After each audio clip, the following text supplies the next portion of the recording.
I remember one day my boyfriend called me, like my ex-boyfriend.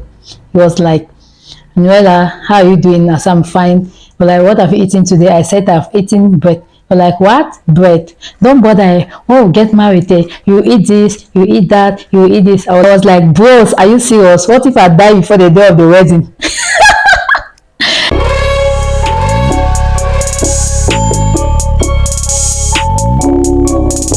Hello guys, welcome to my YouTube channel. Hope you guys are doing great. So in today's video, I'm just going to show you how to detect red flags in your relationship, taking myself as an example, how I chose my husband over my ex-boyfriend. So back then when I was still in school, or when I was still doing my engineering program, I was dating this guy that was serious to get married to me, my ex-boyfriend. So he had a lot of money. In fact, he had money that he could get married to me. So but guys, he kept on giving promises, like saying those big words, those big things that we girls really like hearing. And the funniest is that we as girls or young girls, we see red flags, but we don't want to believe that they are red flags. You are in a relationship and you know very well that what you are in is not going, but you just want to force, even support it. So I was in that relationship and it was really draining me, because it was as if I was dating myself, or it was as if the love was not reciprocal. So when my husband came into the picture, we're almost a year gone. Like my boyfriend and I were almost a year gone in the relationship. We're not yet up to a year, we're just on few months getting to a year. So when my husband came into the picture, I just had to, like, I had to just sweep my another kind of thing that you just sweep without saying goodbye or without giving your breakup letter. I just had to sweep my ex-boyfriend this way. Why I chose my husband over my ex-boyfriend, I'm just going to give you the reasons. The first reason is that my husband is so caring. Like, he was caring and he's still caring up to now. Imagine me dating my ex-boyfriend and I knew that he had money, or like not having money like money, but he had money, even more than my husband by then. So but each time he will be giving me promises. Like, guys, I dated that guy for almost a year without receiving a dime. Without receiving a dime. You see, in relationship, if you not get money, don't date. No, I mean to say, if you cannot give money, don't date. What was the use of you having the money and you cannot share? So he was having it, but I could be, maybe, in fact, all the dating periods, I did not receive a dime from that guy. He was just telling me, I am building my house, I'm building our house, I'm doing this, I'm doing that. When we get married, you will be like this, you have this, you have this. Bros, if you cannot give me the money now to chop, is it then that you give me? So when my husband came into the picture, it was a contrary of my ex-boyfriend. So my husband, with the little he had, he will show me a lot of care. You know, where you just leave maybe a training program and you're there in the house looking for a job, with all the fighting pop-off and beans with your siblings, then your parents are no more giving you money again because you are no more in school, you're in the house looking for a job. That's when God brought my husband and we met. So he was always giving me every week, like doing me some kind of depot. Money would just end up, money transaction, not much, but just the fact that he was giving me something at least every week. The second reason why I choose my husband over my ex-boyfriend is that my husband is calm and humble. You see, this my husband, or this guy, if you match his leg, he will say that God bless you. Do you know what I'm talking about?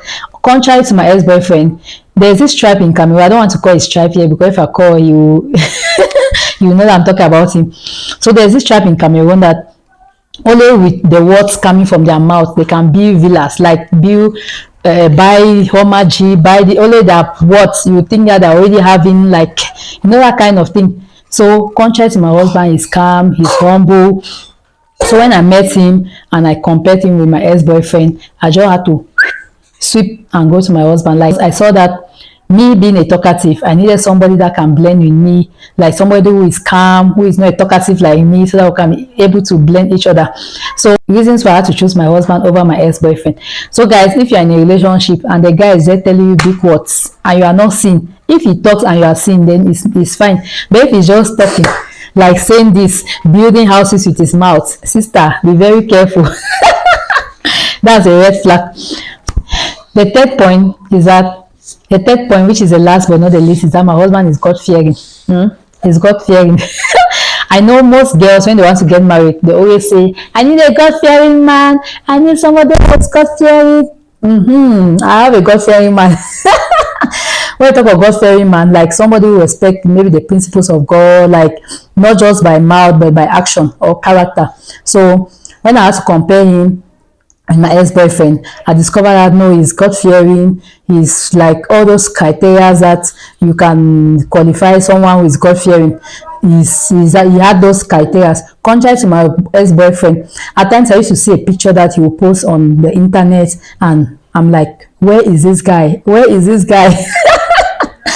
You know, that kind of thing that he will not tell you that he's doing this. At that, even when you talk with him, you're like, where are you like that? I've seen a picture. You're like, no. He like to justify, maybe lie. Meanwhile, you're seeing very clear that he's somewhere that he's not supposed to be. So contrary to my husband, he was so God-fearing. At times, he would even push me how to pray, how to do this, how to read the word. In fact, he had to stir up my spiritual life, like help me, to support me, to build up my spiritual life. So reasons why I had to choose him over my ex-boyfriend. So guys, if you have somebody that you are dating, or you are dating a guy and you are like, God, I need a God-fearing man, and you are really seeing very well that his character or his habits, his attitude are not God-fearing, or maybe you have spoken to him and he's not respecting it, or he just like sleep over it, or like just doing the things I don't want to do, it's a red flag.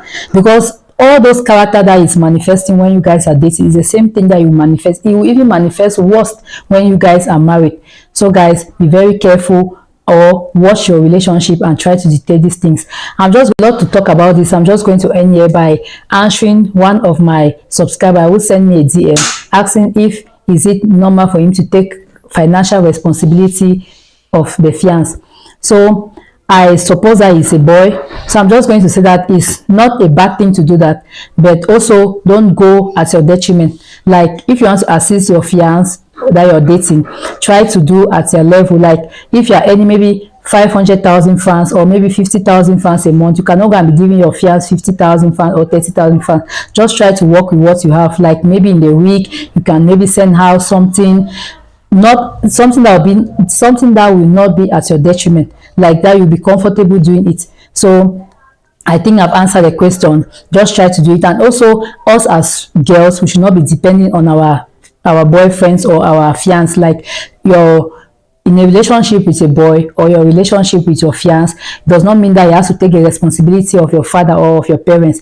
It's when you guys are married that you'll be able to fully take responsibility of you. So for the moment when you are dating him, in as much as he's giving you something, you also have to give him something. Like the giving aspect should be reciprocal. It should not only be one way, it has to be mutual.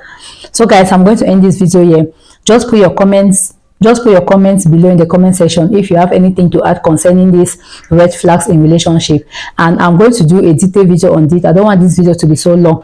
So guys, if you are not subscribed, please subscribe and make sure you hit the notification bell so that whenever I post a video, you'll be the first to receive. See you guys in my next video. Love you. Bye bye. Take care. Mwah, mwah, mwah, mwah, mwah.